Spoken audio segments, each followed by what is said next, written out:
Relato 1. O cliente violento. Naquela noite, o frio parecia cortar a pele. Eu já estava cansada, as pernas doíam, e a rua, antes iluminada por carros passando sem parar, estava cada vez mais vazia. Eram quase 2 da manhã, o horário em que a cidade parece se transformar em outra, com sombras que ganham vida e olhares que não inspiram confiança. Eu estava pensando em ir embora quando um carro preto se aproximou devagar, os faróis baixos iluminando o asfalto molhado pela garoa fina. O vidro desceu lentamente e um homem, aparentemente educado e bem vestido, perguntou se eu estava disponível. Havia algo no tom dele que parecia normal, quase até cordial. Nenhum sinal de agressividade, nenhum olhar que denunciasse perigo imediato. E foi justamente isso que me fez relaxar. Balancei a cabeça afirmando e entrei no carro, acreditando que seria só mais uma corrida como tantas outras. Os primeiros minutos foram estranhamente tranquilos.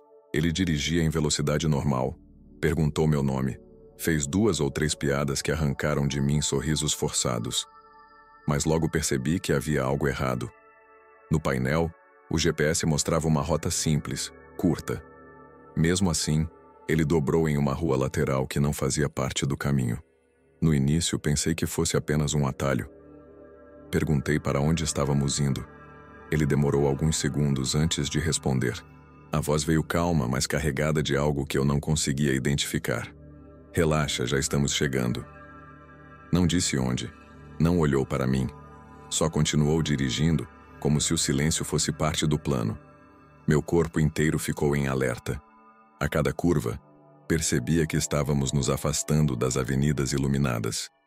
As ruas ficavam mais desertas, sem casas habitadas, sem bares abertos, apenas construções abandonadas e terrenos baldios. Olhei para a porta. Não havia trava manual visível e o botão elétrico parecia desligado. Um detalhe simples, mas que fez meu estômago afundar. Eu estava presa. Foi então que notei o gesto que me tirou qualquer esperança de ingenuidade. Ele, sem olhar para mim, desligou o GPS com um movimento rápido dos dedos. Não foi falha de sinal, não foi erro. Ele simplesmente apertou o botão e apagou o único rastro do caminho que estava sendo feito. O silêncio que se seguiu foi sufocante. Criei coragem e tentei disfarçar meu medo.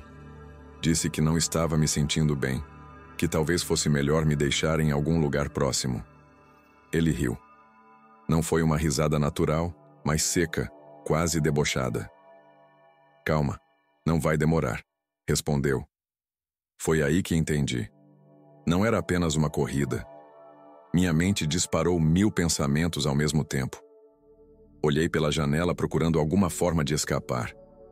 Tudo o que eu via era escuridão.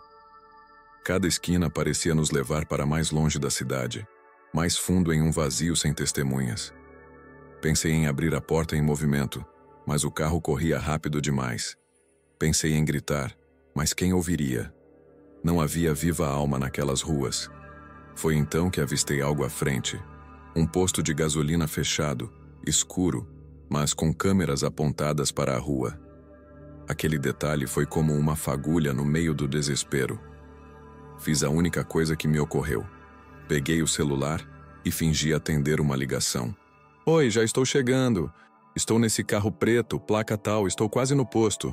Falei alto, como se alguém estivesse do outro lado da linha. A reação dele foi imediata. Os olhos, refletidos no retrovisor, se estreitaram. Por alguns segundos, o silêncio no carro foi ainda mais denso, quase insuportável. Eu ouvia apenas o som da minha própria respiração acelerada e o roçar dos pneus no asfalto. Então ele freou bruscamente, fazendo meu corpo ser jogado para a frente. O carro parou no acostamento, no meio do nada. Olhou para mim com uma calma que foi mais assustadora do que qualquer grito. Sai, disse apenas. Não esperei que repetisse. Abri a porta, tropecei no asfalto molhado e corri sem olhar para trás. Cada passo parecia pesar toneladas, mas o medo me impulsionava. Corri até avistar faróis vindo na direção contrária. Um carro comum, de alguém que provavelmente voltava para casa. Levantei os braços desesperada e o motorista diminuiu, assustado com a cena. Quando olhei para trás, o carro preto já havia desaparecido.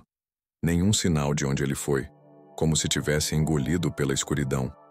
O motorista que parou me deixou em segurança em uma área iluminada, e eu ainda tremia tanto que mal conseguia explicar o que tinha acontecido. A polícia foi chamada, mas eu sabia que era tarde demais. Não tinha anotado a placa. Não tinha detalhes suficientes. Apenas o rosto dele, aquele sorriso falso e o olhar frio pelo retrovisor, que até hoje me perseguem nos sonhos. Depois daquela noite, nunca mais entrei em um carro sem verificar 2 vezes. Nunca mais aceitei o sorriso fácil como garantia de segurança. Aprendi da forma mais dura que o perigo não precisa de monstros para existir. Ele pode usar terno, pode parecer educado, pode dirigir calmamente enquanto leva você para longe de qualquer saída. E até hoje, quando vejo um carro preto desacelerando na rua, meu coração dispara e eu só penso em uma coisa. Da próxima vez, talvez eu não tenha um posto de gasolina por perto para me salvar. Relato 2. O cliente que não pagava para sair. Trabalhar na noite te ensina que os sinais nunca são tão óbvios quanto parecem. Nem sempre o perigo chega gritando ou mostrando força logo de cara. Às vezes ele se apresenta sorridente, gentil até, como se fosse qualquer outra pessoa. E foi assim que começou a pior experiência que já vivi. Uma daquelas que ainda hoje me faz acordar com a sensação de estar presa dentro de um quarto sem saída. A madrugada estava calma, sem muito movimento. Eu já pensava em encerrar a noite quando um carro prata estacionou perto de mim. O motorista parecia comum, roupas limpas, cabelo arrumado, um jeito de quem sabia falar educadamente. Ele fez sinal, conversou comigo com voz baixa, e como não percebi nada de estranho, aceitei. Entramos em acordo e seguimos até um motel discreto que ele indicou. Até aí tudo parecia normal. O quarto tinha aquele cheiro artificial de produto de limpeza misturado com cigarro velho. A televisão ligada em volume baixo preenchia o silêncio. Fizemos o que estava combinado, mas quando terminou, percebi que ele não fazia o menor movimento para pegar a carteira.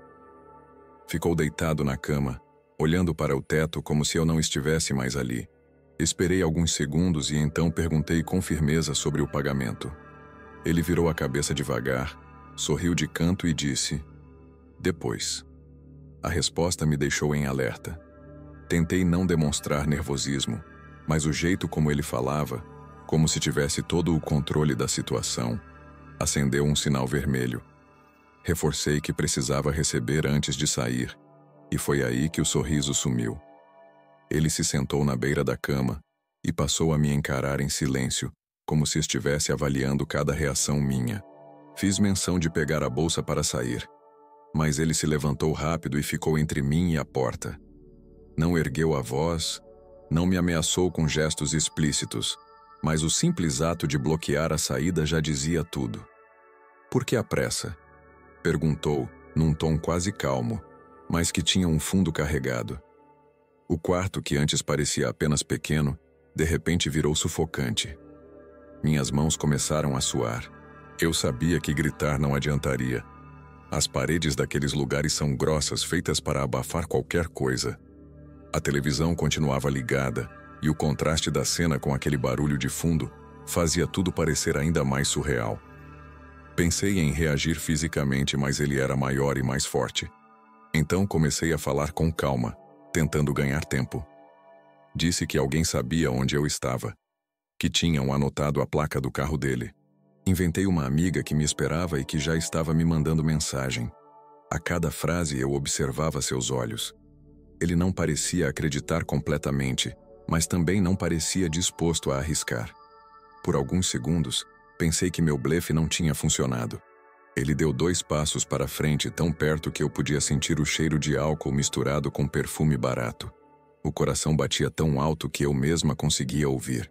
Mas em vez de me tocar, ele apenas se inclinou e desligou a televisão com o controle remoto. O silêncio que se seguiu foi ainda pior. "Você fala demais", disse, abrindo um sorriso frio. Encostou no batente da porta, ainda me impedindo de sair, como se estivesse se divertindo com meu desespero. Eu sabia que precisava de uma brecha, qualquer mínima distração. Então fingi atender uma ligação. Levei o celular ao ouvido e falei alto. Já estou descendo. Espera na recepção. Sim, estou com ele aqui no quarto 204. Foi nesse instante que percebi uma mudança. Ele arregalou os olhos e deu um passo atrás. Não sei se acreditou ou se apenas não queria arriscar ser pego. O importante é que saiu do caminho. Aproveitei o momento e passei direto, abrindo a porta sem olhar para trás. Meus pés mal tocavam o chão enquanto descia as escadas do motel. Do lado de fora, o vento gelado bateu no meu rosto como um soco de realidade. Chamei um carro por aplicativo e entrei sem trocar uma palavra com o motorista. Só respirei aliviada quando vi o motel sumir pelo retrovisor. Nunca soube se ele realmente pretendia me agredir ou se apenas queria me assustar e ter o controle da situação. O que sei é que a sensação de estar presa sem saída foi tão forte que até hoje me causa arrepios. Depois daquela noite, nunca mais aceitei seguir para lugares que não escolhi antes. E sempre, sempre, deixo alguém avisado de onde estou indo. Porque o terror mais real que existe não está em becos escuros ou lendas urbanas. Está em um quarto fechado, quando alguém decide que você não vai sair dali até que ele permita. Relato 3. O acompanhante obsessivo. Eu reconheço rostos com facilidade. Depois de anos trabalhando na noite, você aprende a mapear quem é cliente eventual, quem some por meses e quem volta sempre. Mas há um tipo específico que a gente nunca esquece, o que confunde interesse com posse.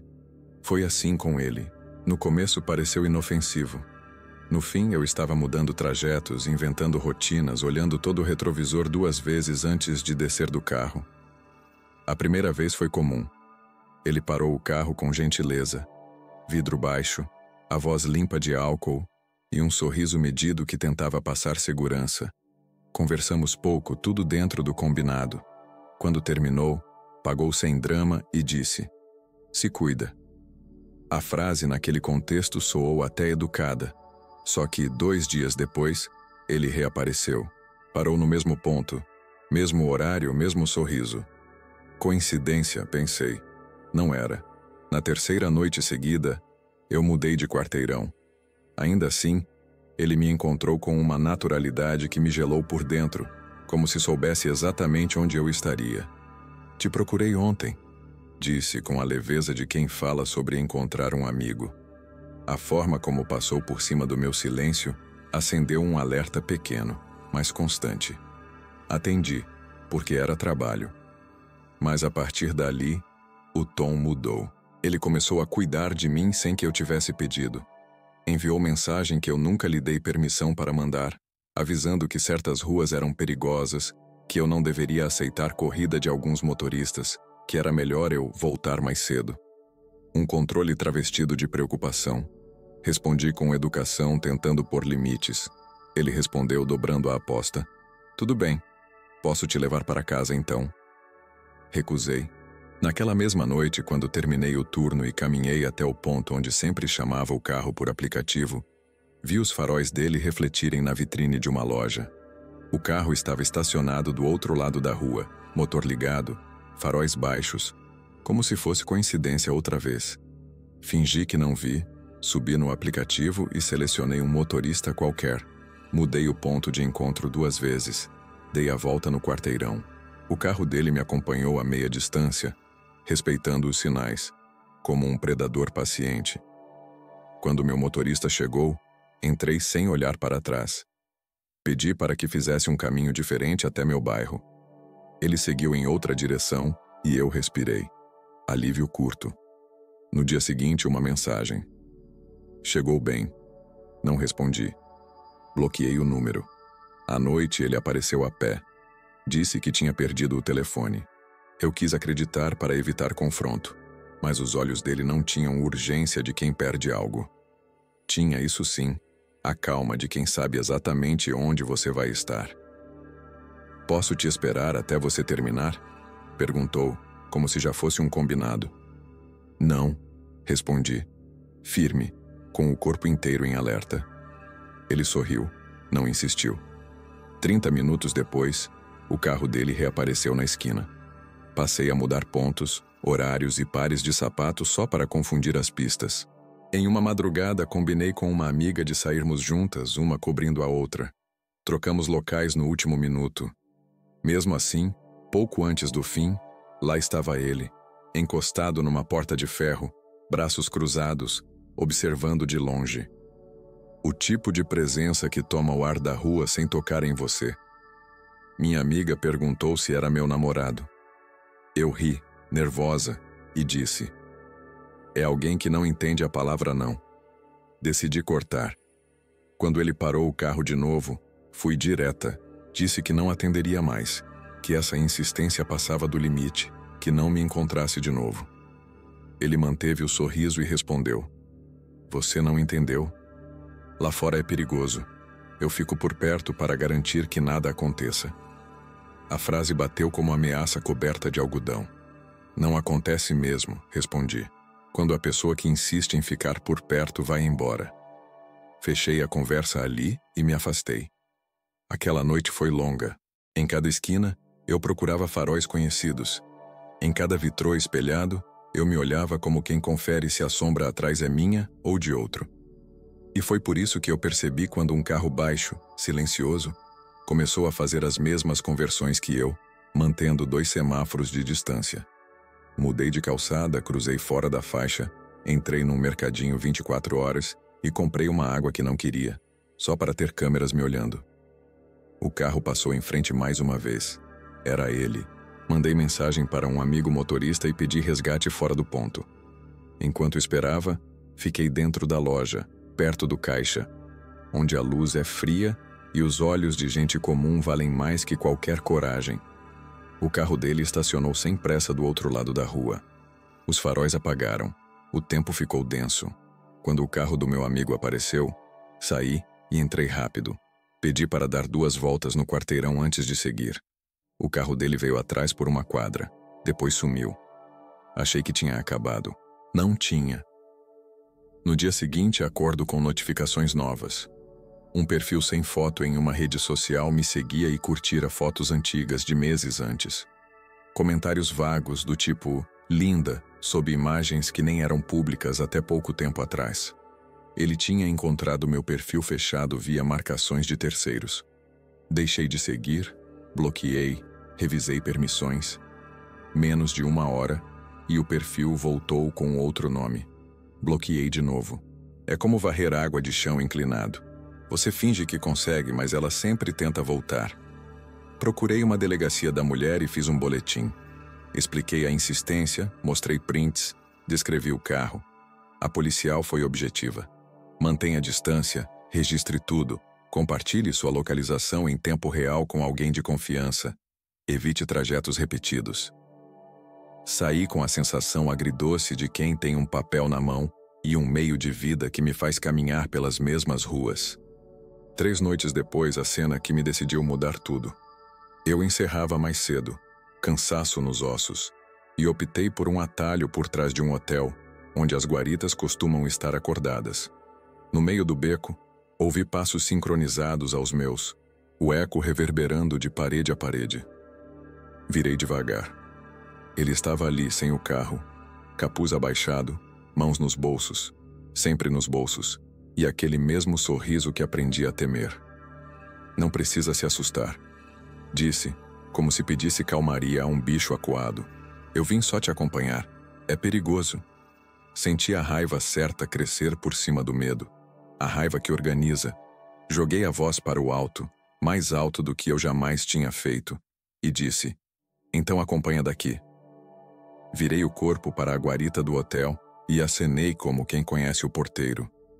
Éramos estranhas, eu e ele, mas minha mão fazia parecer que tínhamos intimidade antiga. O porteiro ergueu a cabeça curioso.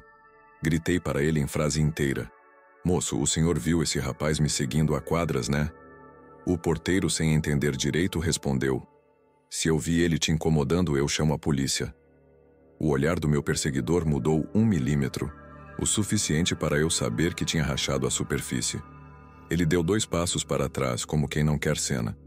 Você está exagerando, disse manso. Eu só estava garantindo que você chegasse.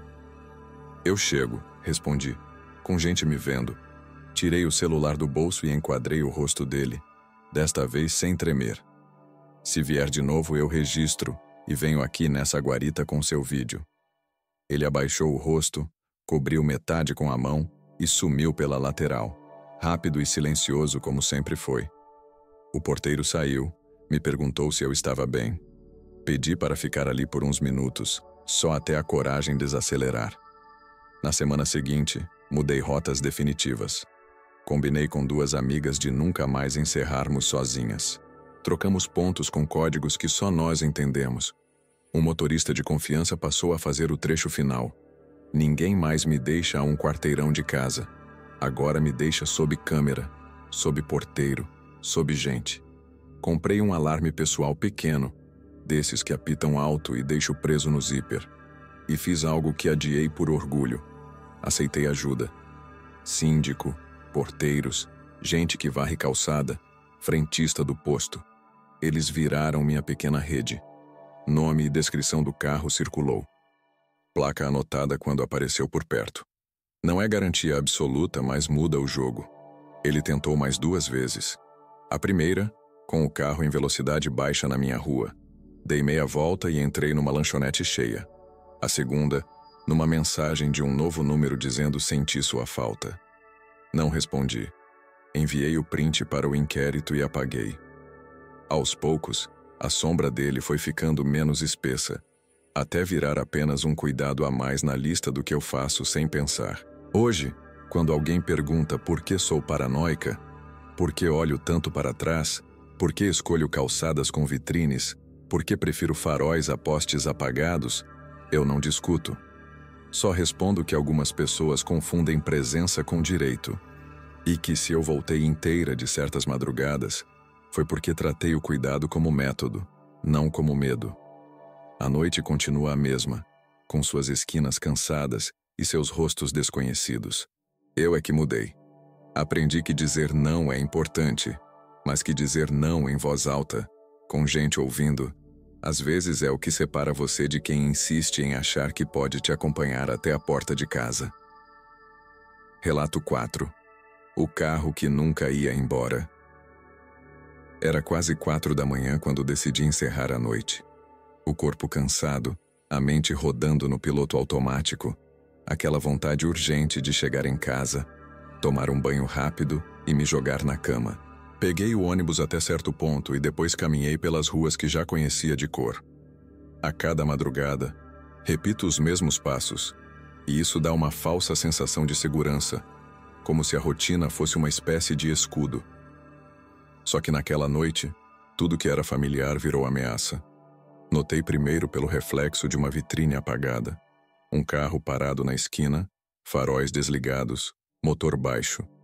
Passei sem dar atenção, fingindo não ter visto, mas algo dentro de mim registrou. Continuei a andar. Virei a rua seguinte. Olhei discretamente pelo vidro de um comércio fechado.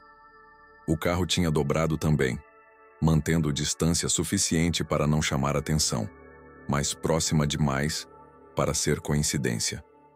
Aquele silêncio de motor em marcha lenta me seguiu como um sussurro metálico. A cada quarteirão eu testava. Andava um pouco mais rápido, diminuía o passo, atravessava fora da faixa. O carro, sempre atrás, no mesmo ritmo. Faróis nunca acesos, como se o motorista soubesse que a escuridão era cúmplice. A essa altura, meu coração já batia como um tambor preso na garganta. As mãos tremiam, mas eu forçava o corpo a manter postura firme, como se não tivesse percebido nada. Quem persegue procura fragilidade e eu sabia que não podia demonstrar. Passei a calcular rotas na cabeça. Seguir em frente até minha rua estava fora de cogitação. Se ele me visse entrar, saberia exatamente onde eu morava. Isso era inaceitável. Precisava criar distrações, me colocar perto de gente, de câmeras, de qualquer coisa que me desse vantagem. Então fiz o que minha intuição mandava. Virei subitamente à esquerda, numa rua que dava direto em uma praça pequena com um posto de gasolina 24 horas. O carro hesitou por 2 segundos, mas logo apareceu atrás. Agora não havia dúvida. Entrei no posto fingindo normalidade, Tirei o celular do bolso e comecei a digitar como se estivesse falando com alguém me esperando. Comprei uma garrafa d'água. Paguei devagar, olhando o frentista nos olhos mais do que deveria. Era meu jeito de pedir ajuda sem dizer em voz alta. Quando saí, o carro estava estacionado na calçada oposta, motor ligado, mas sem qualquer movimento de partida. O vidro escuro não deixava ver quem estava dentro. Era como encarar um buraco negro sobre rodas. Resolvi andar até uma rua maior, onde normalmente passavam táxis e motoristas de aplicativo. Liguei o GPS, deixei claro que chamava alguém. O carro manteve posição, imóvel. Mas bastou eu avançar 2 quarteirões para ele voltar a me acompanhar, sempre à distância, como se o motorista se divertisse em prolongar o medo. Nesse momento, pensei seriamente em ligar para a polícia, mas a ideia de explicar, em plena madrugada, que um carro me seguia, parecia frágil demais. Eles demorariam, poderiam não levar a sério, e eu ainda estaria na rua.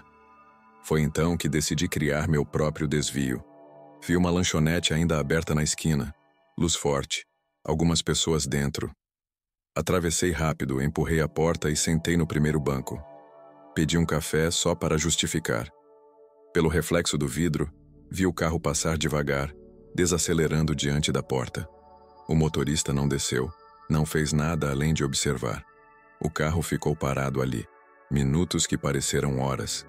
As pessoas na lanchonete riam, conversavam, completamente alheias ao pânico que eu engolia sozinha. O carro deu a volta no quarteirão, depois mais uma. Em todas, passava devagar diante da lanchonete, como um predador cercando a presa, até que parou de frente no lado oposto da rua.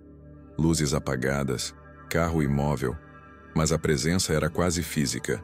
A cada gole de café, eu sentia os olhos invisíveis atravessarem o vidro.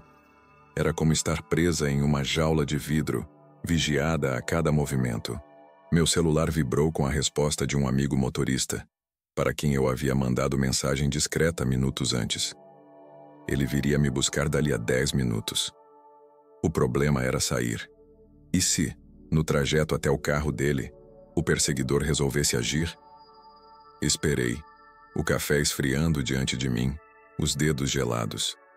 Quando vi meu amigo estacionar, corri. Atravessei a rua em passos longos, olhando só para frente. Atrás, ouvi o ronco do motor ligar. O carro negro avançou devagar, mas não rápido o suficiente. Entrei no carro do meu amigo e pedi: vai agora. O perseguidor seguiu por 2 quadras até que acelerou numa curva e desapareceu. Eu não chorei na hora. O corpo estava em alerta demais para isso. Só mais tarde, já em casa, com portas trancadas, luzes acesas, percebi que minhas mãos tremiam como se ainda segurassem a xícara de café. O carro não tinha placas visíveis, nem mesmo uma cor fácil de identificar.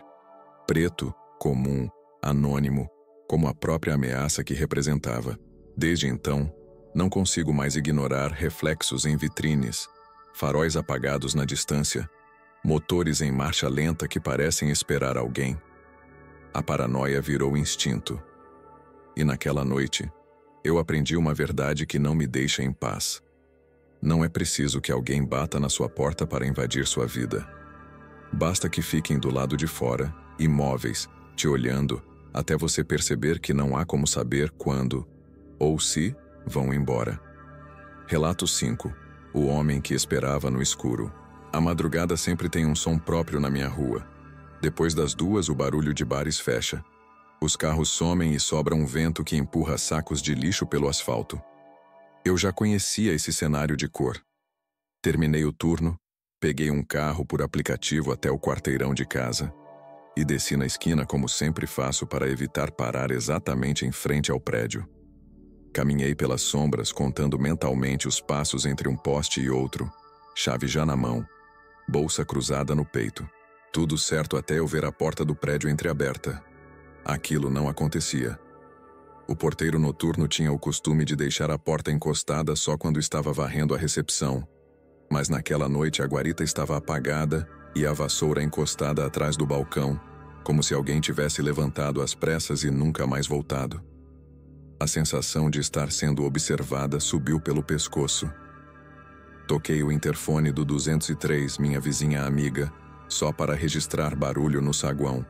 Ninguém atendeu. O relógio marcava 2h41. Empurrei a porta com o ombro, entrei e travei por dentro, mais por instinto do que por segurança real. O hall estava com metade das lâmpadas queimadas. O elevador marcava fora de serviço num visor vermelho, e a escada estava mergulhada num cinza que distorcia a percepção de profundidade. Subi o primeiro lance tentando não fazer as botas baterem nos degraus. A cada 2 passos eu parava para ouvir. Foi no descanso entre o primeiro e o segundo andar que senti. Não era só o barulho do meu corpo. Havia uma respiração diferente no ar, o tipo de silêncio preenchido que denuncia presença. A luz do sensor demorou a acender no corredor do meu andar. Quando acendeu, um clarão amarelo varreu a parede por 1 segundo e revelou o que eu temia ver. No fim do corredor, a menos de 4 metros da minha porta, havia um homem parado. Não era um vizinho. Não era ninguém que eu reconhecesse. Levava um boné puxado para a frente, capuz por cima e as mãos enfiadas no bolso do moletom. Não se mexeu quando me viu. Não disse boa noite. Não tentou parecer casual. Apenas ficou ali, ocupando o espaço entre mim e a minha casa. O primeiro impulso foi recuar. Senti a adrenalina empurrar as pernas para trás, mas a escada às minhas costas parecia uma boca aberta demais para eu me virar e descer. Se ele corresse, me alcançaria antes do segundo lance. Então eu fiz o que aprendi trabalhando. Simulo o controle para organizar o pânico. Endireitei a postura, apertei as chaves entre os dedos como se fossem garras e perguntei com voz neutra: "Você mora aqui?"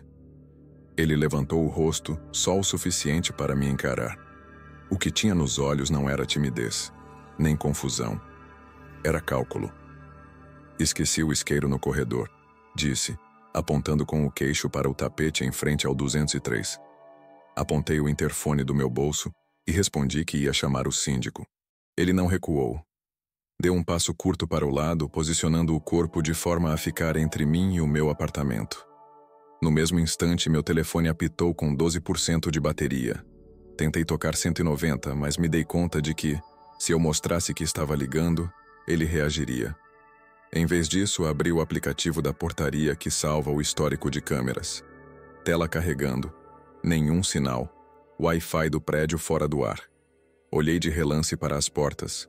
201, 202 fechadas.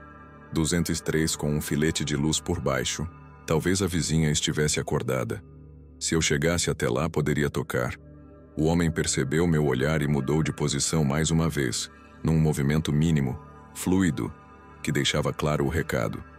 Para passar, eu precisaria cruzar por ele. O corredor, que de manhã me parecia apenas estreito, naquela hora virou um funil. A matemática da situação começou a acontecer sozinha. Distância de 3 metros. Eu com uma bolsa leve. Ele com o corpo plantado no chão. Ombros largos. Sem espaço para desviar sem encostar. Sem rota de fuga rápida que não fosse voltar para a escada e perder a visão dele por 1 segundo. Segundo suficiente para ele correr. A mão suava em volta do chaveiro. Escolhi a opção que me dava algum tempo. Falei alto, como se conversasse com alguém vindo atrás de mim. "Sobe logo, por favor, já cheguei." Projetei a voz em direção à escada. O homem não olhou para trás. Só contraiu o maxilar. Foi nesse ponto que decidi chamar atenção de qualquer jeito. Bati o calcanhar contra o corrimão metálico, produzindo um ruído seco que reverberou pelo corredor. No 203, ouvi uma cadeira raspando. O homem percebeu também. Ele mediu a distância entre nós mais uma vez e, sem aviso, deslizou 2 passos para a direita, encostando o ombro na parede como quem dá passagem. O gesto, que poderia ser benigno em outro contexto, tinha algo de encenação. Ele continuava com o corpo voltado para mim, o tronco levemente inclinado, pronto para interceptar se eu relaxasse. Respondi ao teatro com outro. Caminhei na direção oposta à minha porta e parei diante do 203, como se fosse meu destino original. Toquei a campainha com insistência. Ouvi passos vindos lá de dentro, murmúrios. A tranca girando. A fresta se abriu o suficiente para aparecer o olho da dona do apartamento, uma senhora que eu conhecia de vista.